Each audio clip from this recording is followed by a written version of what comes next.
It's not a bunch of meat mixed together.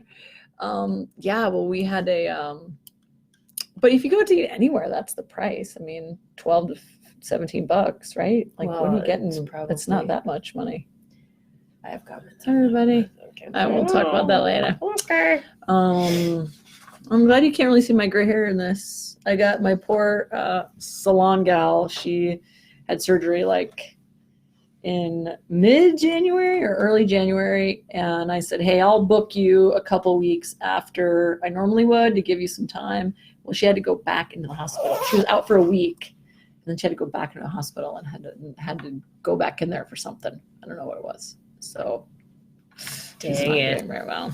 Sorry. Christy, get better. Love you. Hey, Bailey. Let's see. We have a whole list of announcements, and I should say that we do announcements in the beginning to have everyone get a chance to get here. So before we get started on the topic. So thank you for those people that are on time. Some of us don't care if you're on time or not. Independence. If it were up to me, we wouldn't have this at the same time every week. Single day in the same chairs. Oh, this is the first time we've been in the office for 3 weeks. So that's true. So that's fun. All right. Thursday, episode 4 of How the Hell Did I Get Here? Guest is Melody Shop, who was the Secretary of Education. Is that right? Mm-hmm. For lots of years for the state of South Dakota. Currently, she and Deb. Yeah, is it Deb? She's partnering with Deb. Deb, the amazing Deb, they're doing consulting work. Yeah, they're cool, and she's got a great story too. So you should listen. It's like 10 minutes. You got 10 minutes. There's a question on here that I will ask, apparently because Shelly says I should. What has been your favorite episode so far? Yeah, let us know in the comments. You can put it in the comments. So the self-driven among us. Oh man, so these cute. Guys make me. That's right, and she's been peopling. They went to a networking. I had to go to a city council meeting or last something night. Last That's right. Night. So commission meeting. You're both welcome. Yeah, I went to bed. I was so exhausted when I got home. I couldn't even emote. I couldn't think. I made dinner and then I laid down on the couch and that was the end of it. For an independent. Committee meetings are very stressful. I can see that, especially city meetings. We did just, Shelly and I went to the Black Hills Leadership Development Luncheon for this month, and Lee DeLang, the COO of GenPro Energy Solutions. Yeah. How's Lee doing? He's good. Good. Was speaking, and he is an introvert, which, is a little bit in likeness to someone who's self-driven, not so much interested in being around humans all the time. And he said, yeah, joke's on me. I'll be in a coma for a day and a half after I get done speaking today. And I thought, I identify with that. I get you, Lee. I get you. No wonder he told us some of the things that he mentioned when we talked to him that one time. But I won't say those things. Sorry, that's my brain is behind my mouth, and I forgot. She's been by herself all day, so she's just used to being able to say whatever she wants. I have been by myself alone all day long. So thank you. Okay. Rachel will be in Rapid with Susan Geisel, our independent consultant, one of our independent consultants on Friday, and is speaking at the PDI conference in Rapid. Do you want to talk about that? Yeah, it's as far as I could tell, it's a professional development institute. Basically, it's for students, and they have one day, and it's really funny. I forget what they called it, but it's something really like. Kind of like the peopling thing, like how do you people for engineers? And so it sounds like it's pretty fun. And I'm speaking right before lunch. My topic is the leadership challenge, which is really around how do you sort of be authentic to you in an environment where you might be being pressured to not be you. So it's kind of a motivational topic, and it'll be really fun. So it's exciting. Cool. Still time to register for Rachel's project management classes in March. Project management training camp, 2nd and 3rd of March.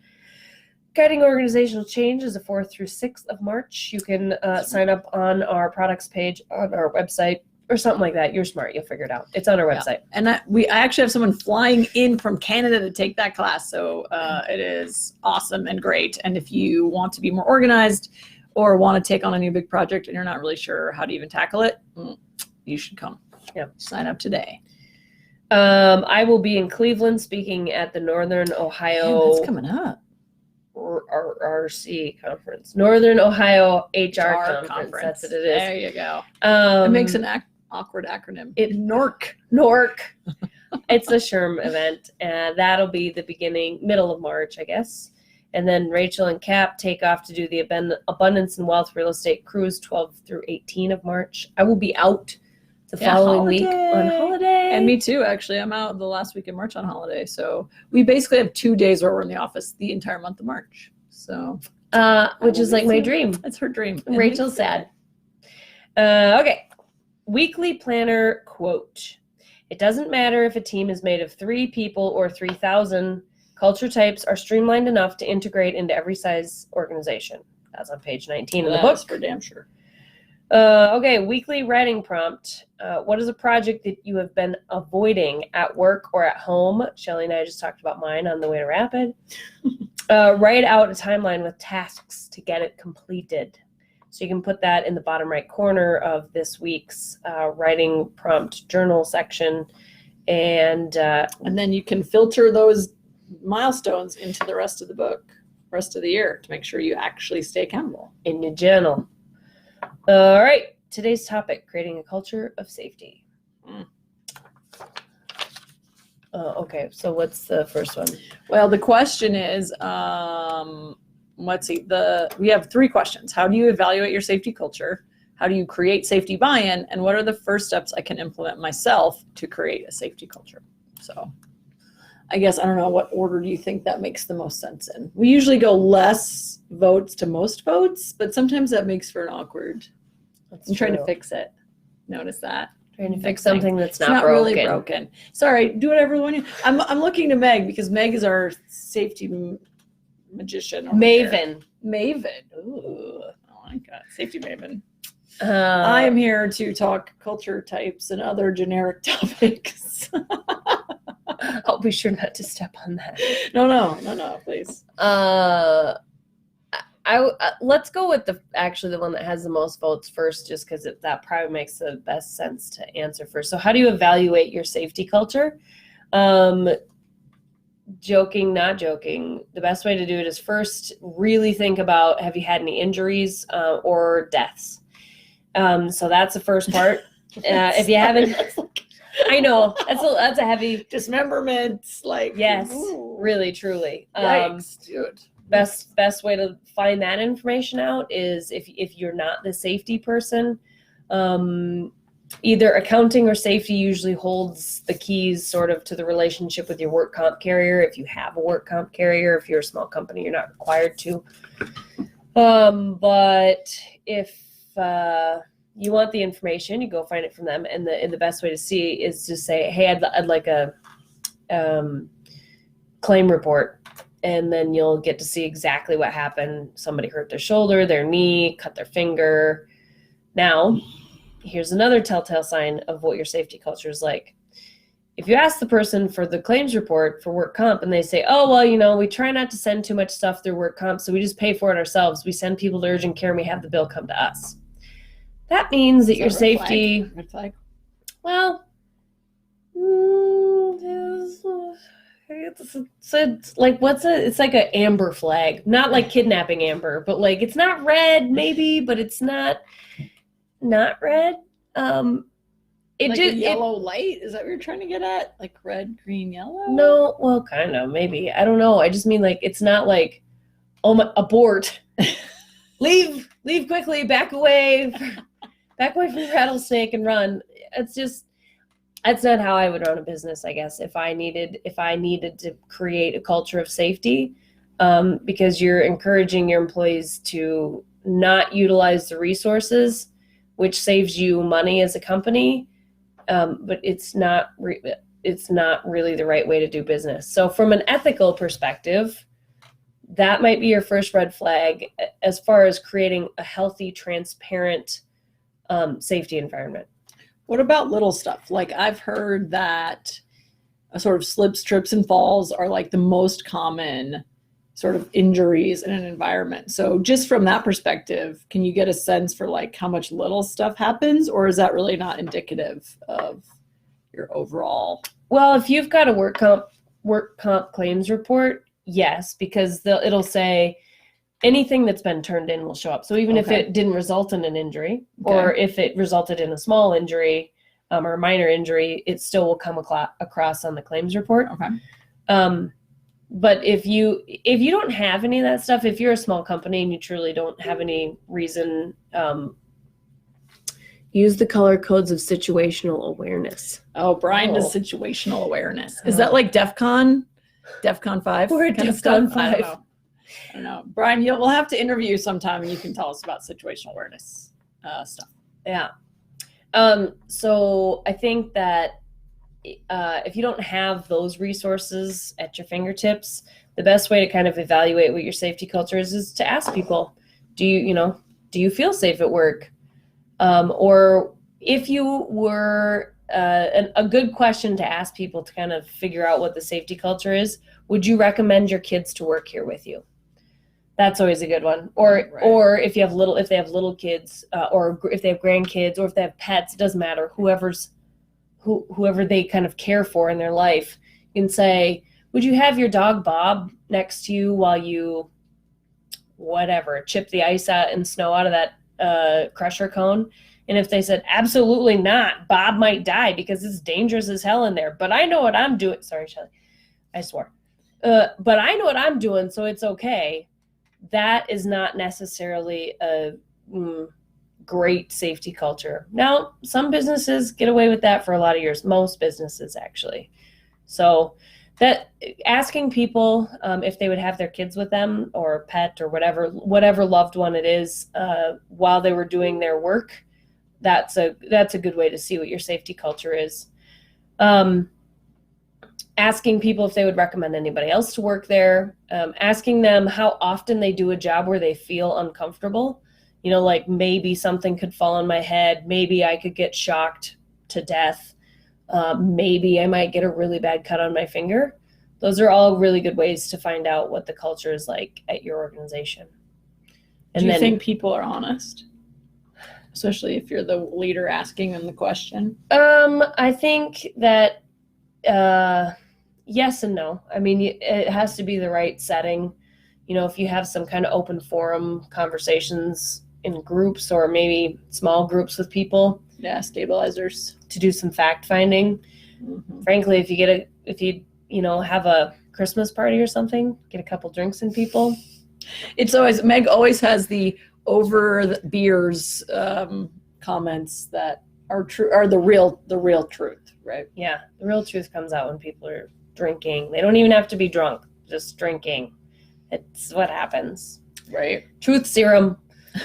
Another good way to do it is to, if you want to hire a consultant, you can, but if there's kind of a trusted advisor in your organization who's not you as the CEO or the leader of the whole company, that you could say, yeah, like someone else, you could say, hey, go, let's talk to our people a little bit. Maybe it's their supervisors, maybe it could be more than one person.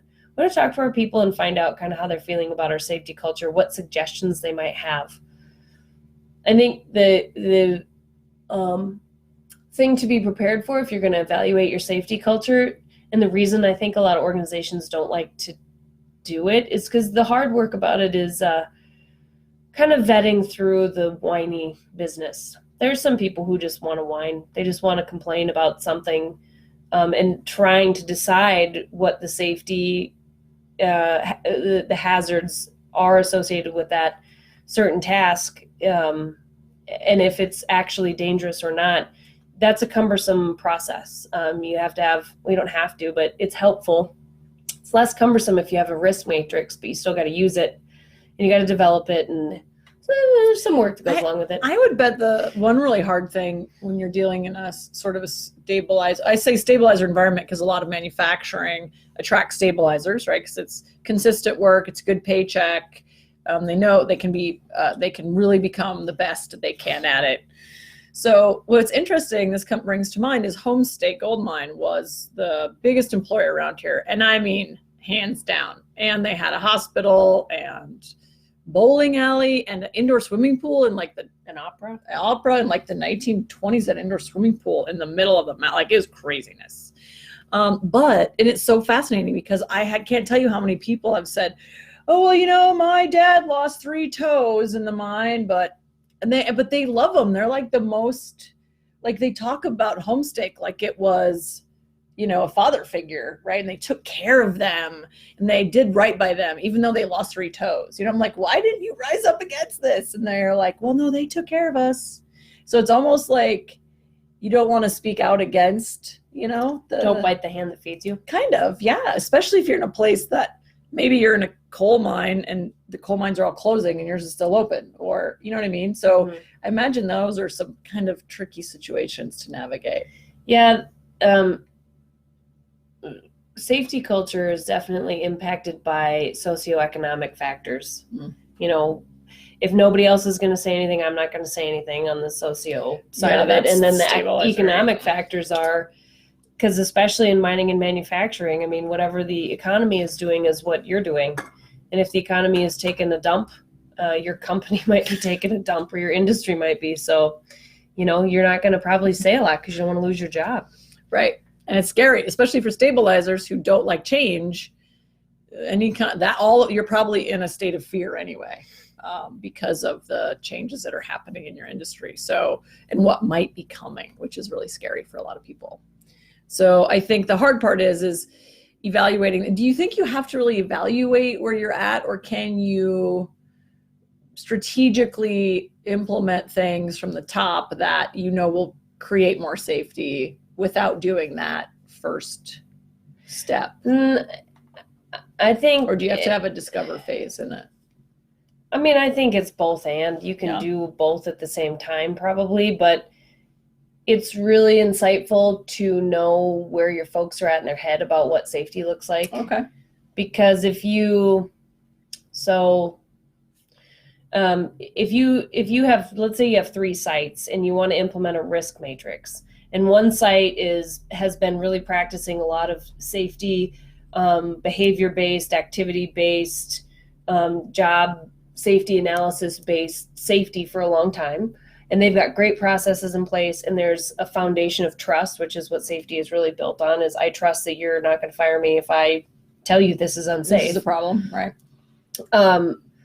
If they have all that and you say, okay, we're going to put in this really complex risk matrix where you can evaluate every situation, blah, blah, blah, they're going to be like, yeah, okay, we can take that and run with it. And then let's say you have one that's got, say, a mid-level safety program where they're pretty safe. They've got the trust thing pretty much down, but they don't have a lot of processes in place around, like SOPs for how do you do things safely and correctly. They could implement it, but it'll be a little wonky. And then let's say you have another site that's like run and gun, still the Wild West. They just are like, just got lucky this whole time and someone's going to die any minute. Yeah. Kind of thing. Yeah. Then implementing a risk matrix over top of that culture is going to be a complete waste of time. And so interesting. Kind of knowing where they're at, depending on what you want to implement, knowing where they're at. So if you don't have a safety culture, then yeah, you can just start kind of building it out. But if there's some that already exist, you have to kind of figure out where they're at. Yeah, I think the interesting thing is too how you build it out and the strategy you use, and that's kind of where the culture type thing goes in. Because if you're more of a startup and you have more chaos tolerant people, it might be that you can do that better and a little more less planned. But if you're in a stabilizer environment where people are really like they've done the same things for the last 25 years, then it's going to be a little more challenging, or not necessarily, it will be more challenging, but you can be more strategic and more planned about it and make that a lot less painful. So that's part of the recipe of hoping that an organization takes on whatever program you might be delivering, is understanding the kind of people that you're delivering to and what they need from you to implement it in the most effective way possible. Yeah. And definitely when you're implementing a safety culture, you want to, if you know their culture types, then you can find those early adopters, the people who are a little bit more chaos tolerant. And they will be more likely to say, okay, this seems exciting. I'm really glad we're finally doing something about safety and we want to be part of it. So you use them as sort of like the mouthpiece of what your safety culture should be like. You train them, you kind of mentor them, coach them along, hey, we're really happy that you're excited about this. Maybe you create a team, some sort of a safety council, you put those people on it, then they go out into your culture and become, and they'll make that message a little more pervasive with all your people. And that will help make stabilizers more comfortable because they want to hear it from more than one place that, hey, this is a good idea for all of us. Yeah, and we're all doing it. And really important. So that will help save a little bit of time or condense the amount of time it takes for those order tolerant folks to get on board with whatever your new safety culture is going to be. Mm-hmm. All right. How do you create safety buy-in, and what are the first steps I can implement myself to create a safety culture? Or the last two? Okay, well, the in order is fine. Okay. How do you create safety buy-in? I think, there's sort of been this tenet of leadership lately in the last 10 years or so that there's leaders in all parts of the company. And I mean, I get it. Yeah, that's true. Don't be an idiot. Accountability obviously is what we do for a living. So yes, in that sense, everybody's a leader of their own destiny, I guess. Business. But I think that if you don't have safety or a culture of safety or anything sort of like a safety strategy or plan, and you want to implement that in your business, you have to have buy-in at the top. You can have all of the people out in the, think about like, MSHA as an example. The reason MSHA was ever even created is because all the miners looked out for each other. They knew what the safest actions were to take and how they could make sure that nobody was probably going to die. But the companies that they worked for didn't care about that so much, right? So then MSHA was created to help protect the employees in the way the employees are trying to protect each other. So you can have an entire culture of safety, even like in that case, wasn't perfect, but it was something. And if you don't have buy-in from the top, it's not ever going to be the way business is done or expected to be the way business is done. So safety culture, at least in my experience anyway, has got to be bought in from the very top. And I mean, with 3 minutes left, I can't explain to you all the different variables and nuances of safety culture, but some people think, oh, well, we haven't killed anybody this week, so we're doing pretty good. And that is one kind of, knock on wood, that's one kind of safety culture. And because they are right, well, we didn't kill anybody this week, they can keep going like that until they do. And then they say, oh, well, that was probably that guy. That guy probably didn't do something right. It's not usually like, oh, well, shit, we should have done this other thing. No, right. It's usually like responsibility. That guy, he shouldn't have got in there. We kind of knew that. He should have known that. He's been here for 30 years. Right. So creating safety buy-in, the number one rule in my book is you got to have buy-in at the top for what kind of culture you want to exist and whatever the changes that you want to make. Yeah, especially in a stabilizer environment, because there's nothing that will knock stabilizers off the path faster than a leader who doesn't demonstrate the things that they're supposed to be doing. So I can't imagine, it's like having a leader walk out onto the floor of a shop without the hard hat on. Mm-hmm. And yes. I'd be like, what the hell, right? Yeah. So I think if he doesn't have to do it, I don't have to do it, right? Yeah. So yeah, it is definitely a lead by example kind of initiative. Yeah, for sure. What are the first steps I can implement myself to create a safety culture? Well, if you're not in a position where you can suggest creation of policies and procedures, you can kind of have them just for yourself and start sharing them with your crew and say, hey, if everybody's on board with this, this is the best practice, that we want to abide by for doing one specific task. Google, like lockout would be an easy one that you could do. Yeah, lockout, tagout is an easy one you can do. If you like confined space permitting, mm-hmm. Obviously, if you don't have a safety program, then probably you're not going to have to get a permit for confined space. But you can Google a lot of this stuff. MSHA, even if you're not in the mining industry, MSHA is a great resource for everything because they're kind of the is sort of the Vatican, if you will, for you Christians, I guess, for everybody. Everybody knows the Vatican. Yeah, it's kind of like the Vatican of safety in the workplace. OSHA is also a great resource, actually. So you can go on those sites and find things like job safety analysis, or what they call a JSA. You can start doing near miss reporting. So just within your group, you can say, hey, did you have any like, whoops, I almost cut my finger, or whoops, I almost fell, but I caught myself, and what happened? And then if you have a near miss report, it'll kind of walk you through, what things you want to evaluate and how you make sure that doesn't happen again. So a simple example is maybe you work in a mechanic shop, in a manufacturing firm or manufacturing company, and you guys, you're in the mechanic shop, you're responsible for fixing all the gears and widgets that make everything run in the company.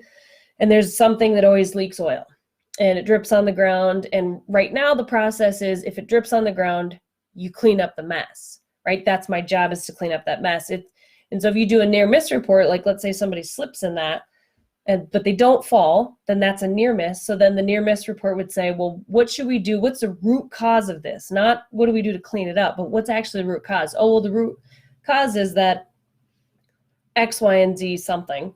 Okay, well, let's fix that. So you fix that, and then there's no more oil leaking. So you've actually mitigated the risk and engineered it out. So in that sense, you can start creating a mindset change just with the people in your department about how do we actually fix problems, find the root cause, don't just keep cleaning up the oil. Oh, man. All of us need that.